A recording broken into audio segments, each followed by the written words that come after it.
Hello again and welcome back. As the financial crisis tightens its grip, there's an increasing momentum in Europe to crack down on tax havens. Along with the United States, European leaders are looking to take a tougher line against countries like Switzerland on their banking laws. Just last Saturday, Angela Merkel met with European heads in Berlin to hammer out a joint stance on tackling the financial crisis. Leaders met to prepare a set of broad principles before the G20 summit. That's in April. The G20 is made up of finance ministers and central bank governors. Switzerland is not a member and has not been invited to the meeting.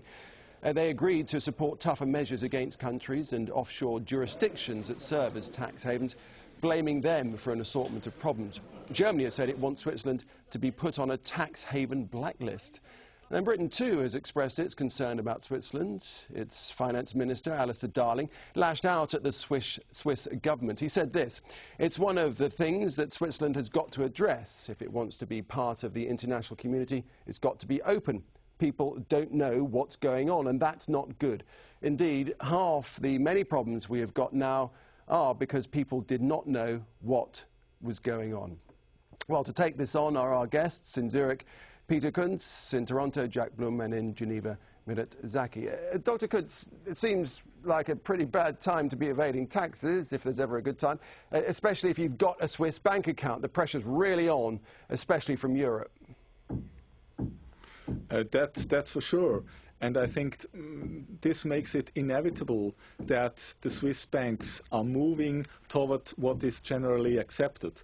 You know, I'm not here to defend tax evasion, and I can assure you most Swiss banks, and in particular Swiss population, is not really in favor of tax evasion. It's just that we have a certain tradition about it, and Swiss people don't like it to be pushed around. To be quite honest, what's happening here, and this is something that I personally think is a scandal, is not that we are in a legal environment. We are just in a situation that political hardball is played. This doesn't make it wrong. It makes it illegal under Swiss law, that's for sure. That's what my colleague in Geneva pointed out. Of course, Swiss laws have to be amended accordingly, and I think that's wise, because this pressure from abroad, in particular from the United States against Switzerland, is not unprecedented. We had such pressures some years ago in connection, for instance, with insider trading or money laundering, or some years ago, you will remember, with the World War II accounts which were in Switzerland. So, of course, Switzerland will take up this pressure and try to go into mainstream with what is acceptable for financial community abroad. Okay, Mirat Zaki, tradition is all well and good, isn't it? But really is time for Switzerland to amend its laws to fit in with modern financial times. Absolutely, I won't deny that, especially that the real thing which is at stake here is not American clients. American clients have been very peripheral for Swiss banks, actually, except for UBS. And the real stake here is German, French, Italian, Belgian clients who have been the traditional clients of the Swiss financial center. So banks today here, private banks, are really worried. Their clients are asking questions about their own status. Being today a European client who is non-declared and has a Swiss account is really makes you restless, wondering about your future. How long will your account stay here at peace? So definitely the thing has to be overhauled again, and the distinction between fraud and evasion, which is specific to Switzerland, might very well have to be abolished. The point is that, as I pointed out before, it's not only Switzerland who encourages tax evasion by its system. The real tax evasion vehicle worldwide has been the discretionary trust, as we might all have heard. Discretionary trusts allow you to legally expropriate yourself from your own fortune, your own wealth, and the final result is very close, actually, to banking secrecy. Today, a massive amount of wealth goes inside those vehicles.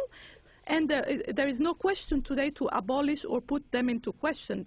The main promoter of these vehicles are, of course, as I said, London and the US, which have it's an Anglo-Saxon system, and this has to be also discussed. At the same time, the Swiss fiscal system is discussed. Okay, Jack Blum, what I'd like to discuss now is the timing of this. I mean, it does seem all a bit timely, doesn't it? The big nations desperately need big cash and fast, and suddenly they're investigating tax evasion in tax havens. I mean, it's been around for decades, for years, hasn't it?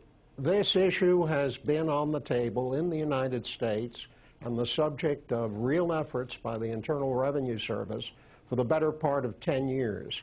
And I dare say, I think it's ludicrous to have the discussion on the terms we're having it. The central issue is this. There are working-class taxpayers all over the United States and Western Europe who are supporting their governments. The wealthiest people in these countries are walking away from their obligations by going to places where secrecy prevails. The governments, as a consequence, keep raising the taxes on working people, and the wealthiest skate. This has led to a tremendous diversion in the wealth of average people and a small class of people at the top of the society. To have some countries in the business of promoting that is something that's simply unacceptable in the modern world. And as the economic system craters, and as governments have to step in to save the very institutions that are in the process of assisting this kind of redistribution of wealth up, is insane. We have to have a system that's fair to all and that allows the collection of tax on a fair basis. Now, the idea that some people can arbitrage the laws of different jurisdictions and use that arbitrage to hide their wealth from a tax collector is simply unacceptable in the modern world. Okay, let's bring when nations step in to assist, let me finish, to assist an institution like UBS, which has come into the United States very specifically to target people to help them evade tax, it's really quite unacceptable. Okay, well, Peter Kuntz, it's fair to say that if we dismantle the whole system of tax evasion and tax havens, that it would have huge implications not just on Switzerland, but also on the United States potentially itself, and certainly the United Kingdom and Caribbean islands and so forth. Mm-hmm.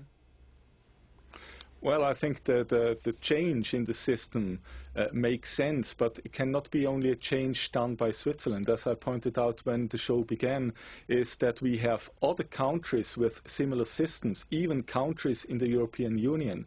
Therefore, Switzerland finds it usually rather curious that the European put so much pressure on the Swiss system, even though various countries within the European Union have similar systems. Let me point out one point which I would like to ask Jack about. Jack's statement beforehand sounded very political, and I don't take any sides against that. That's okay for me, but I'm not a politician. What I really am very unhappy with the United States approach, and you can believe me, I'm a big admirer of the United States, is that apparently the United States is not prepared to also follow court proceedings. You know, what happened right now is this settlement last week with UBS and the Department of Justice in the United States is not really a settlement. It's a deferred prosecution agreement, meaning it gives just some time for UBS. And now there is another court proceeding going on in Miami regarding 52,000 bank clients of UBS. Okay, well, let's put that to Jack Bloom as we're running out of time. Mr. Bloom, the United States is not prepared to follow court proceedings. Let's say the United States is absolutely following court proceedings. There's a hearing. There will be a brief filed by UBS on the 52,000 names in April. There'll be a court hearing on that brief and on an argument. And in fact, it was UBS that turned the names over, saying that they and the Swiss government both agreed that the names that were turned over were names relating to tax evasion. Now, if they violated Swiss law, that's a matter between UBS and the Swiss government. But as far as I know, it wasn't the U.S. that insisted on that. It was the Swiss government and UBS both that turned over that material in response to this deferred prosecution. Okay. Final word to Mirit Zaki. We've got just 30 seconds to go. Mirit Zaki, final word to you. Jack Bloom, Jack, Mr. Bloom, it was an ultimatum from the United States that threatened the banking license and the very survival of UBS. So it was an urgent procedure in Switzerland aiming at prevent the collapse of the whole Swiss financial center, because if UBS had had a criminal charge against it, its very survival was threatened, and you know that. So it was in response of a U.S. ultimatum. It also has 32,000 employees. Yeah, okay. It has 32,000 employees and a banking license in the U.S. My conclusion is that the U.S. has been forceful in its procedure, and it hasn't very well respected Swiss laws. Everyone knows that. We know that it's a question of influence and state of the weight of every nation, of course, in this issue. It's a question of a balance of power. I think in the future, the countries have to sit at the same table and simply negotiate a dismantling of offshore tax havens, as you, Mr. Bloom. Zaki, I'm going to have to jump in there. I'm afraid it's such a great discussion. We've run out of time, but we do appreciate your time. Dr. Kunz, Jack Bloom and Murat Zaki, thanks for your views on this, and thank you for watching this edition of Inside Story. It'd be good to have your thoughts. Send us your comments and suggestions. Please email them to us at insidestory@aljazeera.net. Bye for now.